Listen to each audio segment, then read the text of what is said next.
Mallo on Sports, another episode. We're back. My brother, it's been a minute. We've been speaking on the phone. How are you doing? I'm tired, man. What's been happening? It's been a long year. Yeah? Been a long year, yeah. Two young kids, lots of work, lots of challenges in the year. Sure. This whole trying to be an entrepreneur. It's a sexy term, but it's a very difficult thing. It's a very difficult thing. Nqobile Ndlovu, we're going to be having a chat with you around, I've always wanted to bring people onto this platform. Mallo on Sports is a platform that we created with my partner here, Paul. Actually, shout out, Paul. How you doing, brother? How's it? Are you good? I'm good. And you? Looking forward to today's discussion. Most def. And welcome to our brother. Welcome, sir. Thank you, man. Thank you. Let me raise my voice a little bit. Not be so quiet. Yeah. So Nqobile, like I was saying, a lot of it is got to do with people that are involved in the business of sports internationally on the continent, as well as in South Africa. And, I obviously come across a lot of your work online. You're quite active from a social media point of view. And when we bumped into each other at a conference recently, I'm like, no, let's have you on. Yeah. The whole purpose of Mallo on Sports is breaking barriers and building bridges. There might be a young 20-year-old out there who's looking to get into the business of sports and some of the stuff that you do. But where's that bridge? Who's that person that can come and talk to him to say, look, this is what I've done, this is what I've learned, and maybe you can drop some nuggets for people to plug into. Hopefully, I don't know. I still think I'm learning as I go myself. But 100%. I think my story is actually quite unique in that respect because there's no. I'm properly from the school of the hard knocks. Sure. But we'll get into Maybe let's get into it. Maybe before that, upbringing. Where are you from? Where did you grow up? And ultimately, how did you have a passion? Because I'm assuming you had a passion for sports first, before then the research and some of the work that you're doing now. Wow. So, born Nqobile in Zimbabwe. Lived in Zimbabwe until I was, I think, about 9. At the time, and I think the early passion for sport came from my dad. My dad used to be a semi-professional football player. Okay. My uncles were, even now when I go and visit my dad, it's not uncommon that I'll get there and there will be a couple of his friends, sure. And then it's stories about how, and he played at a pretty decent level. If he could have played football full time, I think he would have. Okay. He just couldn't play it full time because he had a young family and stuff that he had to take care of. But he played for Zimbabwe Saints. My cousin played for. There's a team in the Zimbabwean version of Orlando Pirates. Okay. Two of my cousins played for that team. It's called Highlanders. When you say the version of why Orlando Pirates out of all teams, because from the same color scheme. Oh, okay, the black and white. I get it. Yeah, same color scheme with the black and white. Same kind of rivalry with the main team in the country. The main team in Zimbabwe being Dynamos FC. Okay. In Zim, the main team in the Nguni speaking section of the country being so a very similar type of vibe, if that makes sense. Yeah, it does. So I played for them, and I would go to I would watch him play. He would teach me how to play football when I was young. So myself and my brother. So grew up in Zim, but then my dad, I think, started to see that things were getting difficult in Zim, which is the reason why he went into work and didn't pursue football professionally. And then he's quite driven, ended up working in marketing, and got an opportunity to move to South Africa for work. Then we left. Then he moved to South Africa, and then we followed. I think it was a year or two later. I was quite young at that time. Then, moved to first South African city I moved to was Mafikeng. Okay. Mafikeng, which was around the time. I don't know if when Maburu were trying to take over Mafikeng, and there was the whole Mercedes-Benz. And right, those days. I was in Mafikeng in those times. It was a crazy time. I didn't know Setswana. Sure. Next time we was Tswana, Sure. Picked up as you Zimbabwe, and I don't know anything about the country. I don't know anything about. At the time, the minister was, who was it? Popo Molefe. It was still Mangope's. Yes. Yeah. You know, it wasn't Bobuta Tswana anymore. Sure. But it was still Mangope's, you know, Mahike. Before they called it Mahike or whatever they call it now. Mahike, Yeah. Wow. So learned to speak Setswana, then moved to Klerksdorp, then Johannesburg for varsity, for high school. And high school, Johannesburg. So always an interest in sports. At the time. Football. I'm Always assuming. an interest in sport. Yeah. But the crazy thing is, the real passion for sport started when I first got to Mafikeng. Okay. I remember my first interact, because I hadn't really played. I'd played sport at school in Zimbabwe, but not really like competitive. Yeah. And then I get to school in Mafikeng, and at the time I was at Mafikeng Primary, and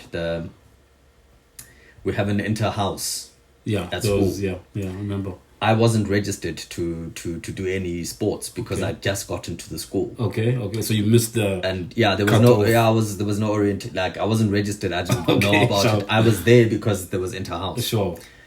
Then I get called along to there's a race. I remember at the time it was the 1500. We need a runner. Okay. Just like that. I had no training, nothing. Okay. I win the race. Wow. I'm like, and this coach, I still remember his name, Mr. Bredenkamp. Okay. And if you look at it in hindsight, you would think this was racism. Why? What the Lumchitalo? He's like, he comes to me, he's like, Chief, I need a runner. I need someone on my running team. You're bloody good. He comes and finds me the day after the inter-house, because it's like, who the hell are you? Yeah. You came from nowhere. Yeah. No, and then Mr. Bredenkamp takes me under his wings, like, you're going to be part of my running team. And then from there, he starts calling me Black Bullet. Okay. I was called Bullet because I was I was killing kids. I became my school's fastest runner in the 15 and the 800 meters. I didn't do sprints, but I could do the 400. The 4, the 2, the 1. Yeah, that was my first introduction to sport, and I loved it because we would do. At the time, Mafikeng was a very isolated area, right? Sure. So if you were to compete against other schools, you would have to go to Rustenburg or I get you. Kulini, all of these other towns around to get that competitive sports, to play against others, to race against other schools. So I loved it because I would be the kid. Sure. At break time I'm putting on my uniform because other kids you guys still have the rest of school. We're gone. Sure. And I would get privileges like that. I would leave class during the day because we've got a trip to wherever, and we'd get into this little mini cab and we would be off, and then we'd come back in the evening. But football was already a sport that I loved because of my dad, so then it became football. And then I found out that there was a cricket bat. My brother taught me how to play cricket. It's funny enough because when we would go back home to Zim, my cousin, my next door neighbor, had this massive yard and these big pine trees. So, and he liked to play cricket. So I started to learn how to play cricket, and eventually I learned how to play rugby. So I played every sport. 100%. Every varsity, not varsity, high school. Yeah. My mother could not bear me, man. Yeah, I'm sure the cricket bats. I played broken windows. Every sport. Yeah. I played athletics. I played football, cricket, rugby. When there was a sport that didn't overlap with the main sports, because of the terms, I would play. But there were sports I would have played every sport if I could. So that's where the kind of love for sport came about. Sure. So from a very early age, I've always been. And I remember in high school, my dad once asked me what I wanted to do with my life, and I said I wanted to work for Man United. Is that what you said? That's what I said. Yeah. Wow. Okay. How far are you from that now? I got close. Okay. When I worked my first proper kind of decently paying job, sure. I ended up working with Tottenham Hotspur, West Ham United. Oh. It's funny the words we say. Yeah. Look at how Brighton and Hove Albion was another one. Yeah. Brilliant. So Paul, when how many sports did you play at school? It's only one. Only one. I've always played football. I think football has always been my thing. No, 100%, 100%. yeah. So then, Nqobile, it changed then from, I'm assuming you thought you're not going to play professional sports. I don't know if that was an ambition to... No, I had an ambition to play professional sport. Okay. The sport I should have concentrated at and become a national level at, because I ran provincial. I did I did provincial. I did national trials. Sure. I didn't quite make the national team, but the reason the reason now. The reason is because I had no training program. Okay. Which I had sport was no this? coach. Athletics. It Wow, was so you're quick. Yeah, I was quite quick. Yeah. 815. Okay. I mean, at school, at varsity, I think I still hold. I'll have to go back and check. The records, ne? I had a record I won the inter high Okay. in the 8, the Okay. 15, and the 400 Sure. in one day. Please go back and check, and then the next time we have you, see if those records still hold. I'll go back. When is here. It's not too far. Yeah, away. yeah, 100%. But I won the 8, the 15, and the 400 in one day, on the same day. Yeah, because normally Which is they crazy spread them. because it's very difficult. Because you didn't get break time yeah, to... but also to run rest the and 800 recover. and the 400, to be Yeah. quick enough to win Yes. the 400, Yeah. right? That's Because it. I think what was they called the Victor Ladorum. Yes, I won yes, the yes. Victor Ladorum. Sure. To be quick enough to win the 400, to have the speed of the 8, but also still the endurance of the Because 15. You need speed and endurance. It's very difficult because you have to time it. Yes. So my two easiest races were the 15 and the 8. Sure. The 8 I struggled with more because kids, you could be quicker, but generally speaking, in the stamina 15 will catch up to you they couldn't deal on with the stamina. second lap. Yeah, 100%, 100%. So yeah, I should have, if I'd concentrated on athletics. But then my issue is that I loved playing rugby. I mean, I got 4 colours for rugby at school. Sure. But I got injured. I had a knee injury, and I think if I had gotten to what's his name, Riley, what's this kid's name, Riley Norton. Okay. The under-21 Yes, I think captain. Sure. He's chosen a sport now. Sure. He's chosen Yeah. rugby. At some point, you have to over choose cricket. one. At some point, if I and was run with 14 it. years old, Yeah. and I had guidance to say, you have to choose. You would stick I would with probably athletics. my best Yeah. sport would have been athletics, I and get I think you. I could have probably run international. Brilliant, man. Yeah. Where does now the business of sport concept, idea, come into your mind, or be something that you want to pursue? Or Yeah. So I shunned education. okay, I wasn't good at school. Well, not that I wasn't good at school. I Sure. just never applied myself because I get never you. enjoyed it. I get you. And my parents got frustrated to hell, and eventually I just dropped out. After high school, I dropped out of varsity. Okay, sure. Didn't finish. Sure. So my parents at the time, luckily enough, had a Cell C franchise. Okay. And they could give me work, so I went to work for them. Okay. That's my first interaction of working. And then I moved on from there. I went to work in a call center, and that was God, literally. Financial services, I'm assuming. Standard Bank. Okay. I worked for Standard Bank, and I worked in the card division at Standard Bank. And if you look at the chronology of this thing, you'll see how crazy it means when I say it was God. I worked at Standard Bank in the card division, so we would deal with clients who are registering new cards and whatnot. We would do the security questions, verify. So I learned how to read a card number, what your BIN number is, what your CVV number means, blah, blah, blah, blah, blah. If you take any card, it's got your 16 digits and all of those, the codes, the numbers mean something. So I learned how to read that. Jeez. But then I moved on from just the card division to fraud.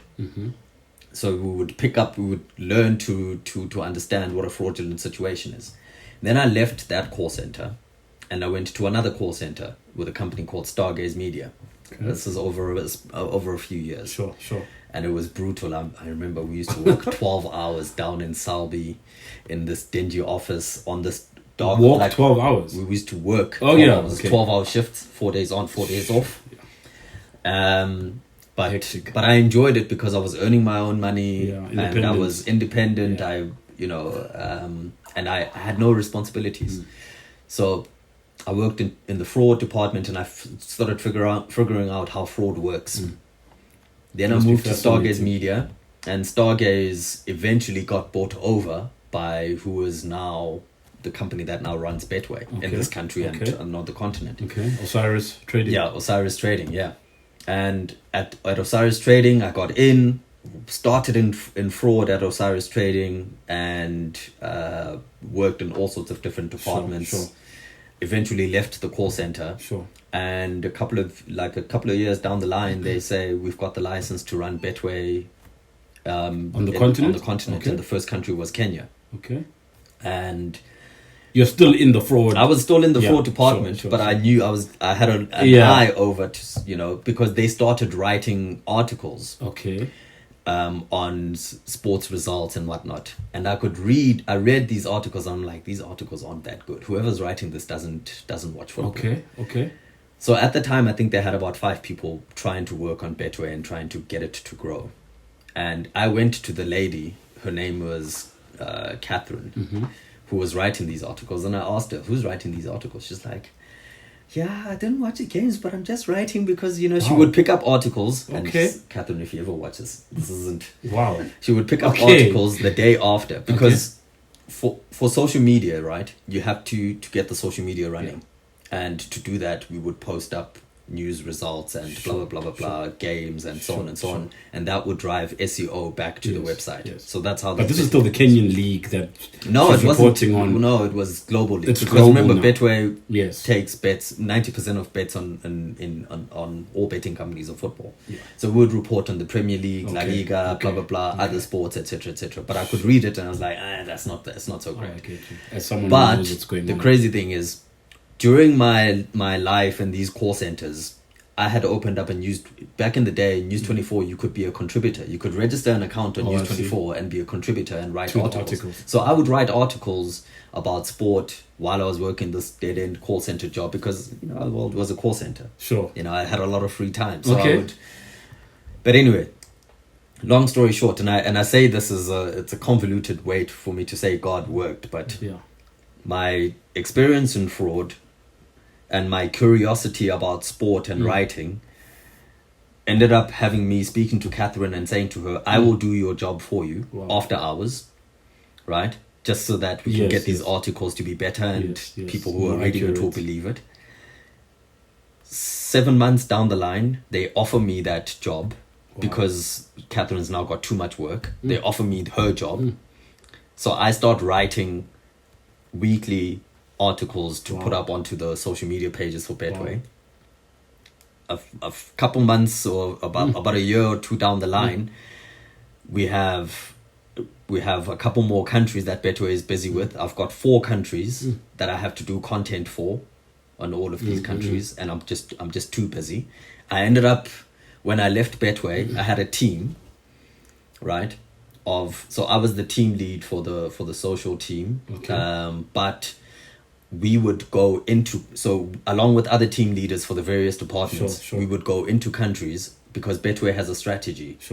That is, on the one side they're a sports book, but on the other side they're a CSR company. If you look now, Betway Cares. Yes. Betway Cares is a CSR arm. Yeah. It started back then, and it was part of the strategy.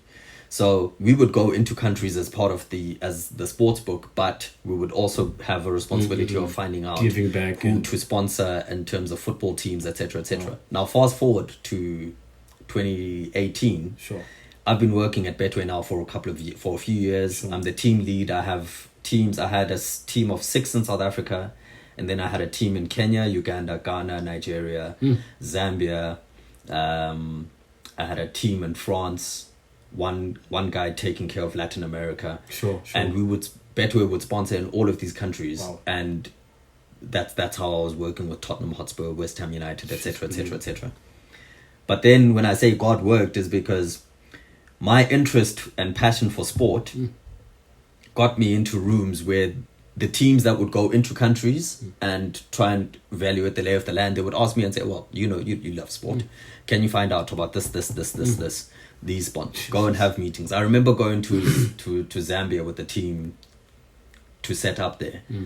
And we were trying to find a team to sponsor. And I remember we spoke to Kitwe United and Zesco United. Yes. The leadership.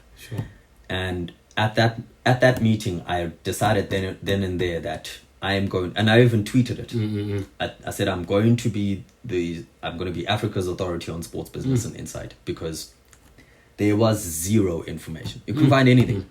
So all of my experiences in fraud, understanding customers, blah blah blah blah blah, and then a couple of years of going into countries and trying to figure out what the value of these teams are, why they're asking for so much money, etc., etc., etc. I started to realize, And then in 2019, I started putting out, and then I met my wife, my now wife, who's an auditor. She used to work for Deloitte, and she starts teaching me. I say to her, I want to do this. Start putting out research, but I don't know how to read financial statements. Okay. But I know how to, how to write and kind of formulate a narrative. Sure. So my wife teaches me how to read financial statements. Jesus. And then 6 months down the line, I start putting out what was at the time it was called Know Your Owner. I did a series. It got so popular. So the Know Your Owner series was about PSL club owners. Okay. And their sources of income. Wow. I would research the companies, the sources of income. And I'm assuming that's information that those people don't really want to be out. But 100%. But the public knows nothing about the business of sport, at least football. Yes. I at the time I didn't realize that there was an entire and I started putting it out. And for a year I did that, and I would do all of this research after hours. So I would get home at 5, whatever, 8, 7 o'clock, I would start doing research. Midnight, I would sleep. You're raising such an interesting point. We had Tiani on the show a couple of weeks back, and he was speaking about South Africa is the one country where transfer windows, and Paul, I'm sure you know this as well, transfer windows in South Africa is something that's so secretive. Yeah. Where's the player going? How much he signed for? But in Europe, it's such an open thing where it's allowed, people talk about it, it's exciting, it's part of the game. But the secrecy, I don't know, what's your experience or views on the secrecy in South Africa, but everywhere else in the world, it's open and it's such a normal thing. I think also, as we were talking the last time, I did ask, is there a specific criteria on this whole thing? Sure. I think it's something that they need to be transparent about, so that at least we have an idea of what they are looking for when they do the transfer. 100%. There's some explanation as to why that is. So if you look at most football teams in Europe, the rules and regulations around those teams are very different. They have requirements in terms of disclosure. In England, football teams are public benefit organizations. Sure. As a public benefit organization, you're required to file your taxes and your financial results with HMRC, Her Majesty's Revenue Collection, which is SARS basically. Sure. As part of that, you have to disclose what your squad costs are, right? What your costs in terms of development funding, of development spend are, administrative and so on and so on. Basically, your annual financial results, you have to submit them. Sure. And that's how they track things like FFP and blah, blah, blah, blah, blah, blah. So in the South African context then? They're not required to. Oh, it's not a requirement. Because we don't have any rules with regards to financial disclosures. But we should. Is that what you're saying? Or? Well, I'm not saying that we should. For me, it would be fantastic. Okay. But we're in a very immature, and I keep on saying, I say to people all the time, the South African league is very, very young. Sure. Formally speaking, the league was constituted in 1996. Sure. Informally, it was constituted in 1974, I think. I see. But back then, it was really an amateur league. The league only really became a professional modern league in 96, and recent. Only really became properly professional when ABSA took over as a sponsor in like 2003. Sure. So we're very immature and a very young league, and to get to that point where we are doing financial disclosures, I think it's going to take a while. But I'm not making excuses for it. But having said that, is that now a good opportunity for people who want to get into the business of football? In your opinion, I mean, the fact that it's still so young and it's not at the level of overseas, or are you saying it differently? No, so what I'm saying is that the league is evolving and getting more mature. Sure. But for it to become even more mature, we will need because all of these leagues, all of these teams in the league are startup teams. They're still owned by their owners and the founding families. owners, yes. But to get a proper mature league, you're going to need corporate support and corporate structures, corporate governance structures. The PSL has governance structures. Sure. But it's very difficult to have governance structures where the entire board of governors is still the same people who own the league and run the league and have their own interests. You almost need to run the PSL, the league, as a company that is almost listed on a stock exchange to take it to the next level. Yes, to take it to the next level, because then it's not geared towards taking care of the interests of the owners. It's taking care of the thing 100 years from now. I see what you're saying. You know, and that's the major difference. And this isn't a shot at the PSL. The league is what it is. Sure. If the league had more corporate support, but we're getting to a point now where I think, in my personal opinion, I think in the next 5 years, we will start seeing corporate ownership of PSL teams. Wow. And the reason why I'm saying this is because ownership. Wow. Okay. Not full ownership. Yes. Well, let me say corporate shareholding. Okay, I see. In PSL teams. The reason why I'm saying this is because at some point the owners of these PSL clubs will realize, they already know, it's too costly to operate with just money coming out of your own pocket and essentially living hand to mouth. Yeah. Because if you look at the PSL's finances every year, the PSL now generated R1 billion in revenue. The financial results were out. I think I reported on it about 3 months ago, and then the media reported on it 3 weeks ago. Yeah. The PSL's financial results show R1 billion, just over R1 billion, 1.1 billion rand in annual revenue. They spent 90% of that on administrative costs and grants, and they barely make any net profit. I think net profit is something like 300,000 or something like that. Wow. Something to that effect. Seriously? Yeah. Because you see the 1 billion and automatically you think, wow. But that's not a PSL only problem. Yes. You know, SA Rugby was essentially running a net almost net zero until probably last year.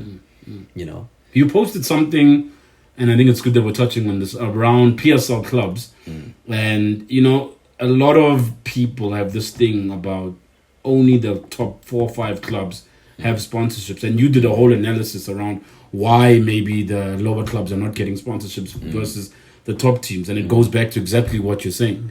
The sustainability of the teams, and then obviously of the league. Yeah, so the PSL's got a couple of...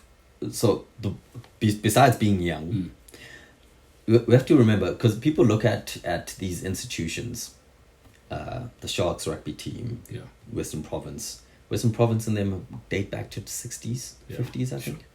They're massive institutions, been there for a very, very long time. It didn't help that... It helped, obviously, that apartheid's main sport was rugby. So all the corporate support and structures and all of that were built around rugby. Cricket was secondary, and football was the black people's sport. And I mean, I can say it as fact. No, it's true. So we haven't built any institutions around football. We've built none. Rugby has institutions dating back over 100 years. Sure. So the reason why you have situations where PSL sponsorship is the way it is one, I think that for me, the status sales doctrine is a bad idea, because what it does is that it erodes that institutional memory, that support, that history. Fan base. Wits University is gone. It still exists technically. They still play football, but that was 99 years that you were allowed to disappear from the league because someone had money. You know, it's not like the guys who owned Bitfest didn't have money. Yeah, no, 100%. It's not like they couldn't have carried on the name. Sure. But that decision erased 99 years. Instantly. Bloemfontein Celtic is now Siwelele. Yeah. You know, Manning Rangers, all sorts, Woodbank Spurs, blah, blah, blah. There's all sorts that are gone. They don't exist Everything's anymore. starting again. And everything's so every few years you have to restart. You can't build. You can't look at it like if you look at it like Warren Buffett and compounding interest. You can't compound interest when you're selling out every 5 or so years and you're starting afresh. It just doesn't work. You know, so that's the problem number one. And then problem number two is I think that the broadcast situation has been to the detriment of the growth of the league. Okay. Because yes, the league but it's because of the corporate environment that exists. Sure. My view is that if we had more, and the PSL is the best performing one because it has more games on the public broadcaster than other sporting than other sporting codes. It should be doing better. Sure. But I think that the balance between corporate and private is a little too skewed, and it has been a little too skewed towards pay TV. And it's been, I think in some ways it's been to the detriment because I think the public broadcaster only gets something like 30 something matches in a season. Sure. There are over 300 games in a season. Yeah. You know. So the share of voice, So the share of voice for the public is way less. And for a public who most of them can't afford a DSTV. Yeah. Even though the cheapest package, the compact and so on, is available, people would only watch maybe one game. Yeah. You know, if you're going to watch it on 204, which is where the majority of the games are, you can't.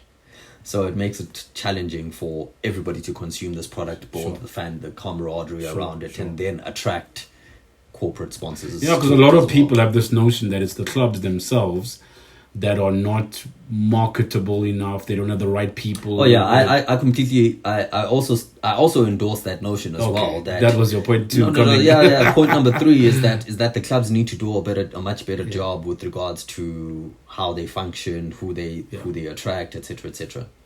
I did a study last year, a report last year, which looked at sponsors of the PSL teams, sleeve sponsors.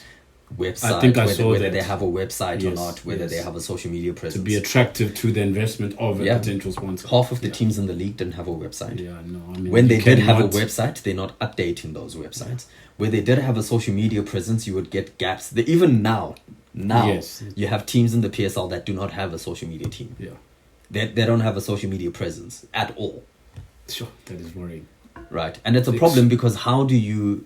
Market, outside of the 2 hours in which you play a game, when you're visible on television, how do you communicate? Yeah, how do you, if a sponsor were to come to you and say to you, we want to sponsor your football team, okay, what assets can you give them? What do you leverage outside of your few pictures of your players and the logo? 100%. You can't tell them who your audience is. You can't tell them what their profile is, where they are, what they spend their money on, etc. And I can tell you, that's true for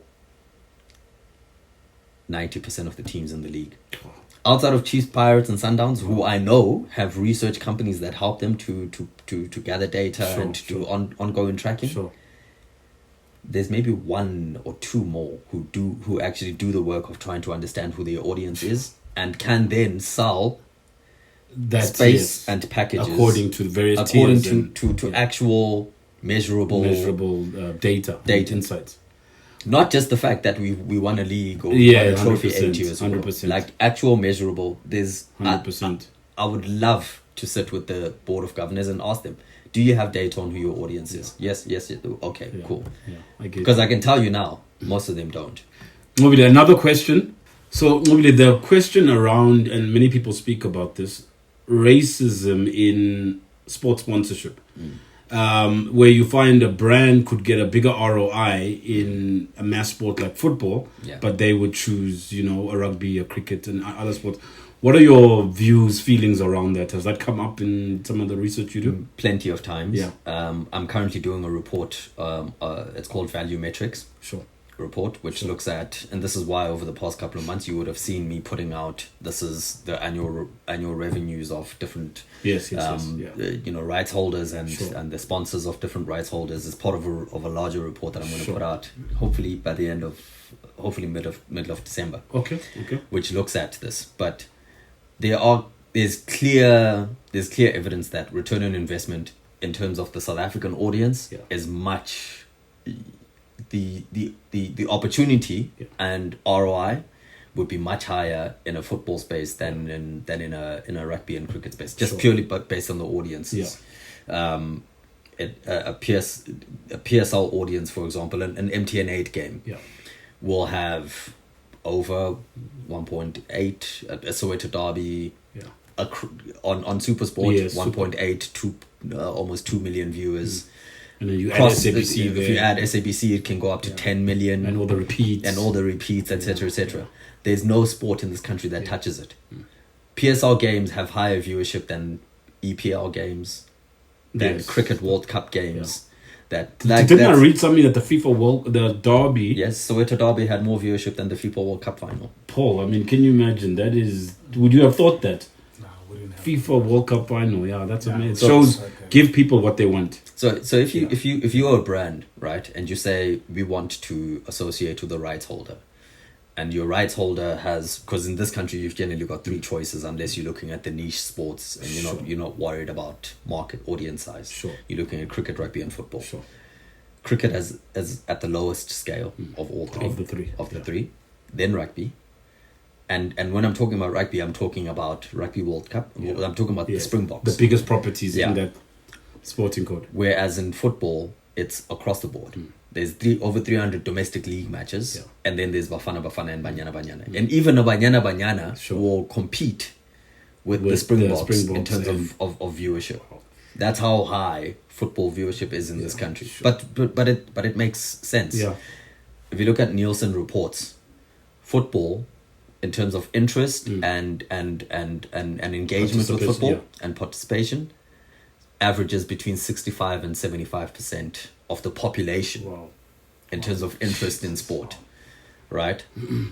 That's Bafana Banyana. Rugby is lower. It's at about 50. It's increased rugby because of the last 2 cycles of World Cup wins, but it's still lower. So the only reason why brands, especially those who have designs and needs and wants to appeal to an international audience, the only reason why they go after rugby or cricket in the main is because of that international exposure. And in that space, I understand. But if your brand is international, if the aim is return on investment and bang for your buck, I understand. But if your audience is purely local and mass market, there is no way you're looking at any other sport outside of football as your number one return on investment earner. And I think part of the problem is that, and in that respect, there are some deals that I've seen where it's like, but that doesn't make sense. Well, what's your game plan? What's the game plan here? Because you're never going to make any money here. So I see the Tim Sugazi arguments and so on. I've spoken to Tim a few times. I agree with him in the respect that in some instances, it just doesn't make sense why certain brands choose to associate themselves with certain rights holders. But in a lot of ways, football has to get its house in order in some places, because let's not lie, football has, just like any other sport, scandals and problems and so on. They just seem to be amplified, and when it's football. But the problem is that they will always be amplified because football is the biggest sport in the country. I get you. So they will always have a larger voice, and I think the PSL and SAFA need to work on how can we tell a better story. Not you to mentioned say keep the noise quiet, but tell a better story about how big you are, because I don't think that they do that. Cash and Sports. Talk to us about the name. Talk to us about the birth of it. If someone watching is asking or sees it online, what is it? How was it formed? I mean, you mentioned, your wife was obviously helping you from a financial point of view and analyze data and all of that. Cash and Sport. How did it come about? Audacity and just trying. I mean, didn't go to varsity. Didn't finish varsity. Worked in a call center. I was eventually approached by Nielsen, who said, "Listen, you're publicizing research on a weekly basis. Like, let's talk. These are things that people pay money for, my bro." And at the time, I had no idea that there was a commercialization of sports, whatever.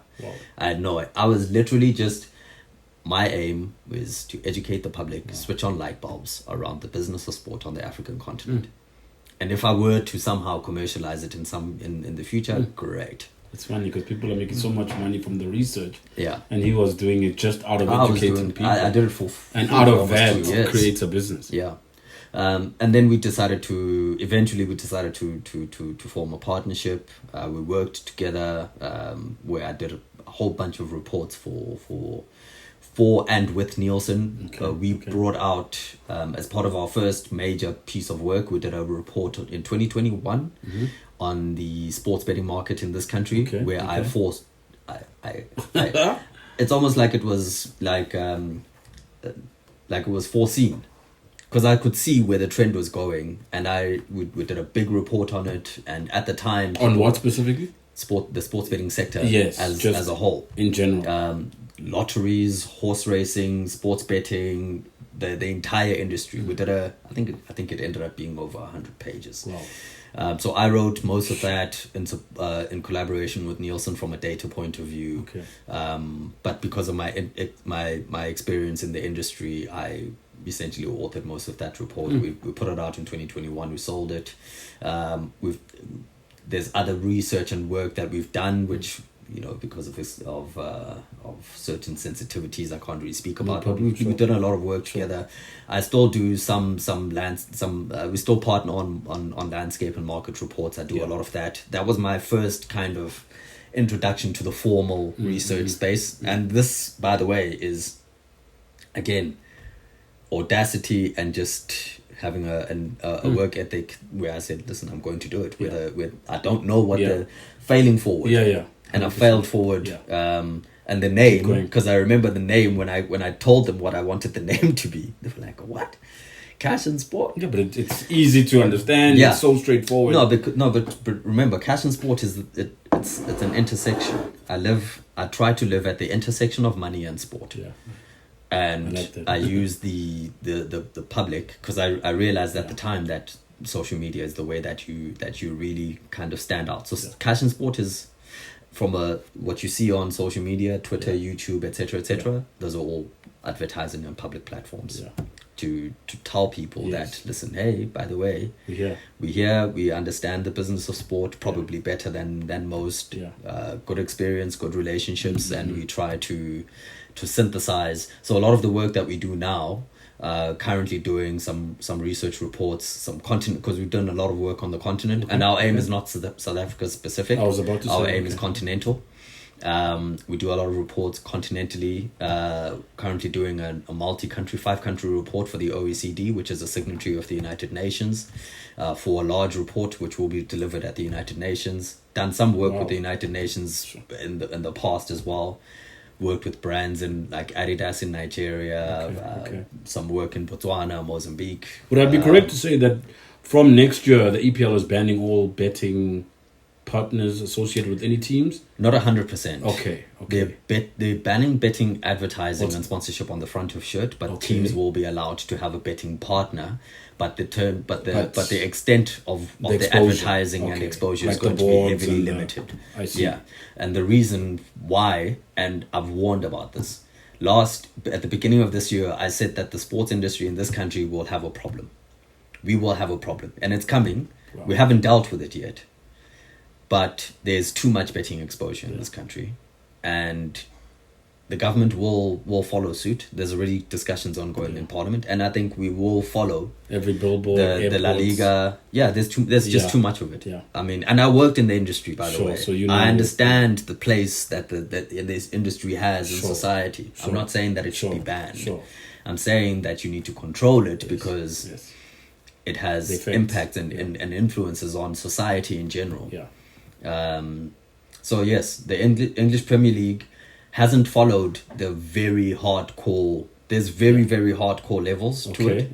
Of this restriction. Of this restrictions, which is what Italy did, which was a blanket ban. Sure. If you look at the Italian teams now, they can't compete in the football market space. 100%.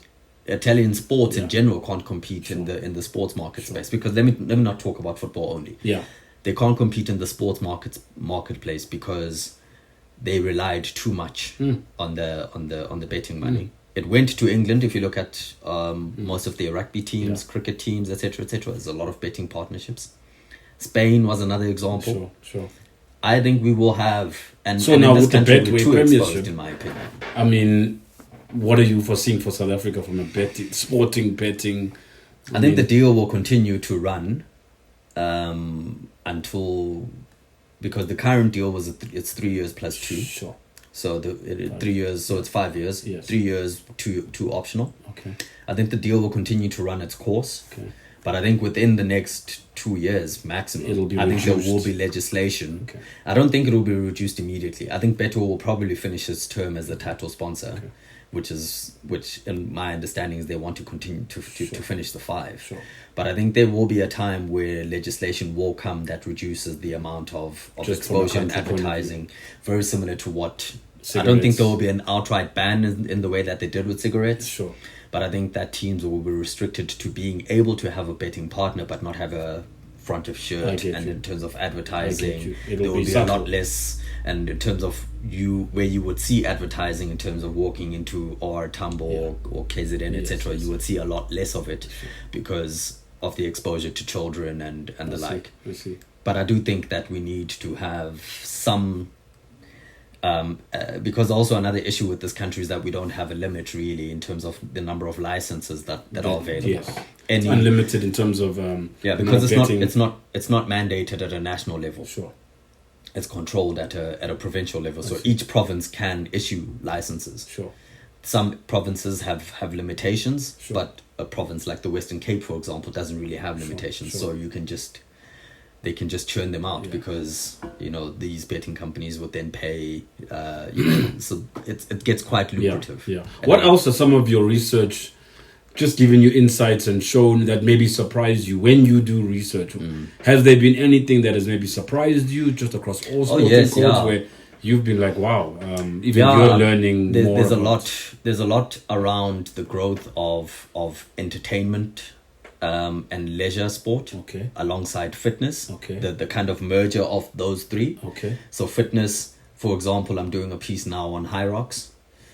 People are paying 2,000 rand to play to participate in High Rocks, which is basically paying to go to the gym with your friends. Yes, it's an expensive thing, but it's growing in popularity worldwide, not just in South Africa. I know Paul likes to do that with these. The growth of paddle, is another sport in the world. Paddle is expensive. But people are participating in it. Sure. The growth of golf in and among black, brown, colored people in this country is phenomenal. And you're starting to see, I mean, look at how many golf courses have been sold. There's international buyers wanting to buy South African golf courses because it's attractive to people in the world. Yeah. And they also, you can't go to Skukuza in America where you'll see a lion and a hippo and while playing golf. Like it's very unique. Yeah. So South African golf courses are in high demand. Sure. Do you play? I do play. Okay. I played more this year than anything else. Okay. But yeah, I try to play. Favorite course? Jeez. I play often. I played Brian's. I can't comment on a favorite course nationally yet because I haven't played enough in the last. I mean, I only started playing golf like 3 years ago. Yeah. And even within that, I don't think I've completed more than 10 18s. Okay. Because I don't have the time. Golf very difficult. But good for networking. I'm sure. With, you interacting with brands. I mean, being at the golf course, spending that much time with people. Yeah, it's critical. Yeah, well, it is critical, but I find myself not wanting to be there because research takes up so much time. Sure.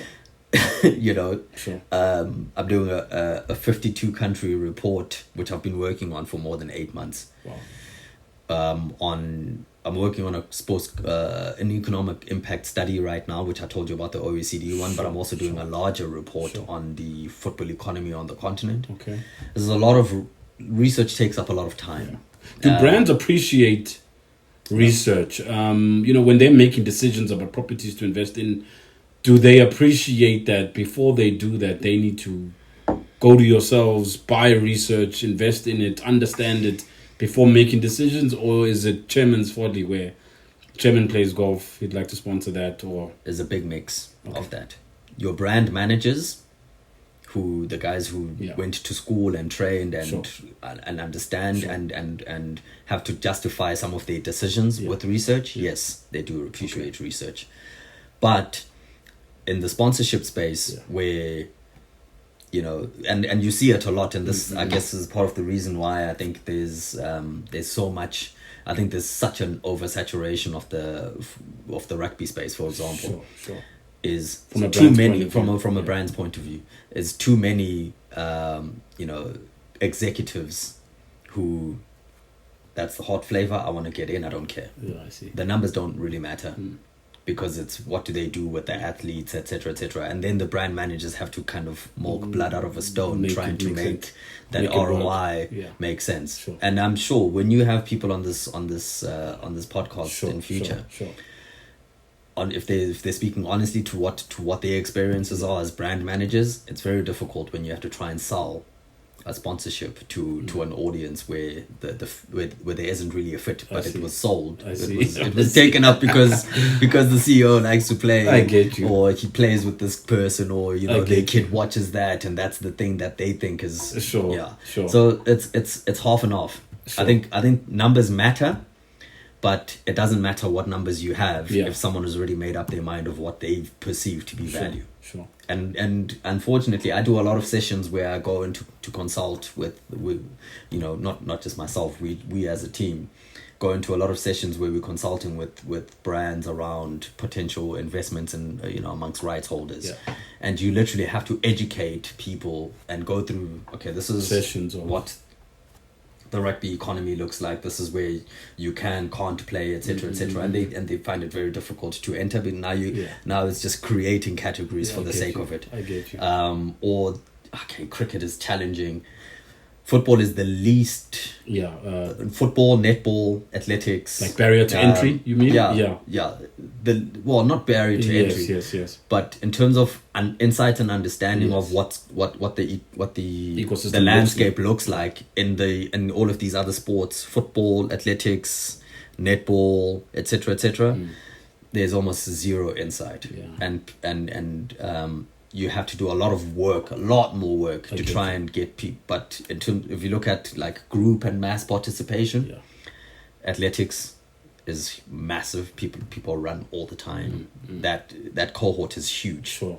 The opportunities are huge for brands, but they wouldn't want to get into that because they assume that people are only there to run, but they buy all sorts of other products. And the They perception, consume I don't know if you've seen it in your work around younger people are watching less and less TV and then watching less and less sports. Even people maybe 40 to 50, 50 to 60 who used to watch 4 or 5 games a week are now watching 1 or 2. I mean, Paul, I don't know with you, are you watching more football than you did 4 or 5 years ago, or are you just consuming it I from think a I'm social? watching it more now.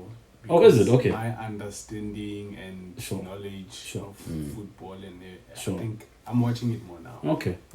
What is your research? This thing here, Yeah, this mobile phone, sure. is the primary screen. It's no longer just the secondary screen. People are watching highlights. Kids. So not watching a 90-minute game. Yeah, not a Come 90-minute here, game. get People a are watching quick a lot 15 more highlights. Yeah. 15 minutes. This is what happened in the game. Yeah. It's enough for you to I have don't a have the conversation with your time mates to- about it. Yeah. People are engaging in being on WhatsApp groups and social media groups as they watch. Yes. Yeah. If they are In going real to time. watch live, Sure. so that because the As the call interaction goes in. with your mates and everybody else on Yeah. social media and your platforms is just as important, if not more important than the match. I get you.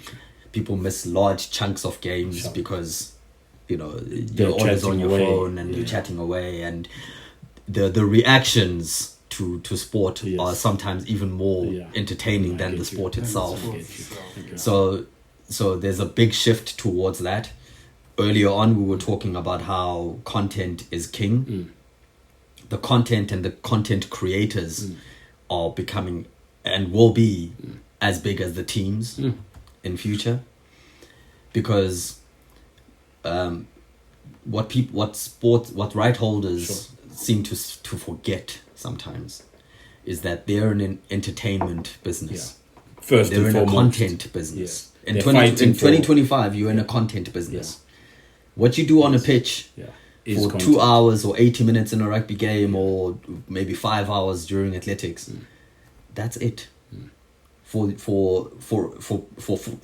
most sport, that's it for the week. Yeah. Or maybe if you play twice or 3 times a week, Sure. twice a week, that's Sure. it for the week. What you're doing with your property outside of that, the Is- rest of the 22 hours, which is why my That's where very the good magic friend is. Volo Kanga's company is called 22 Hours, is Sure. because Oh wow, you is that where have the to, name? yeah, that's Okay, where the name comes okay. from, because an average sporting event takes 2 I hours. get you.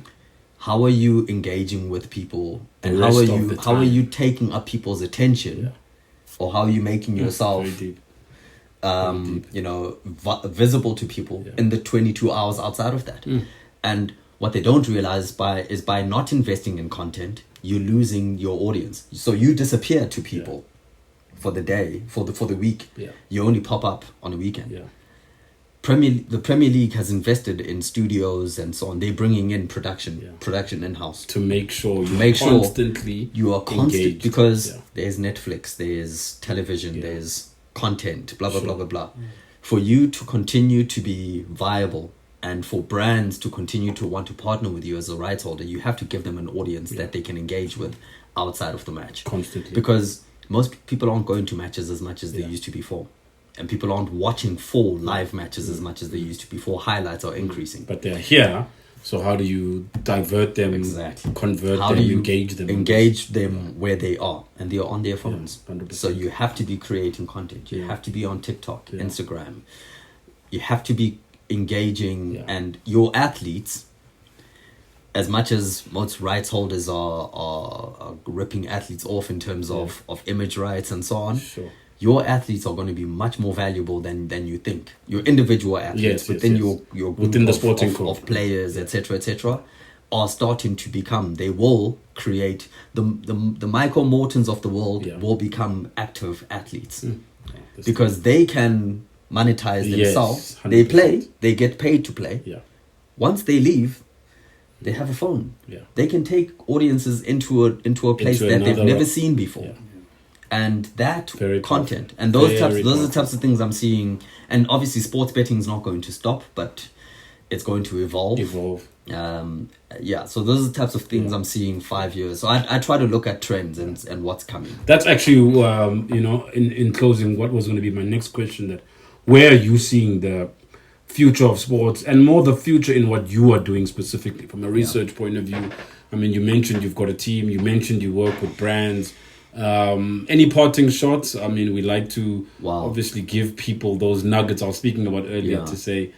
So the dream for Cash and Sport is continental, as I said. Yeah. A hub in Southern Africa, West, North, East Africa, and be that continental hub for research and insights, because Africa is in dire need of research and insights. So our aim is, if this room was Africa, is to switch on the light bulb around the continental business of sport. Yeah. That's the commercial. There is a commercial industry here.